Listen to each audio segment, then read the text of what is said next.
Well, as parents, you're concerned about what your kids are eating. I mean, it's hard enough being parents, right, without having to have the challenge of finding healthy, convenient food for them. One of our sons, he was struggling with eczema, and we actually did a bit of work into allergies. And as a result, we developed an interest in really clean, nutritious food.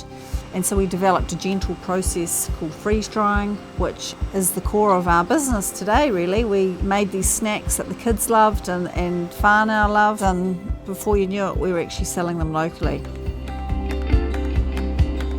For us, Te Ao Māori does influence the way we work, and we're close to 120 odd staff, of which 3/4 are Māori. We're a whānau-owned business, generations of whānau in our business, and we rely on them. It does add a different variance in terms of how you treat people. We're not just workers, we basically are related. The other aspect, whanaungatanga, what we've learned, we export, I suppose, a lot to Asia, where relationships at whanaungatanga and China is so important. But I think as Māori we do find it a lot easier. It's not just about signing the deal and walking away, it's about building those relationships. Te Ao Māori have made us different to other companies, our competitors, and I think one of the reasons why we enjoy it so much.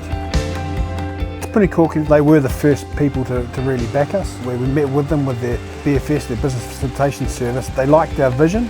From the small beginnings, they backed us from the start. Over the first lockdown in 2020, there were 3 months that we couldn't export because of shortages in packing. It was so cool in Aotearoa how the community got behind small businesses like us over the pandemic.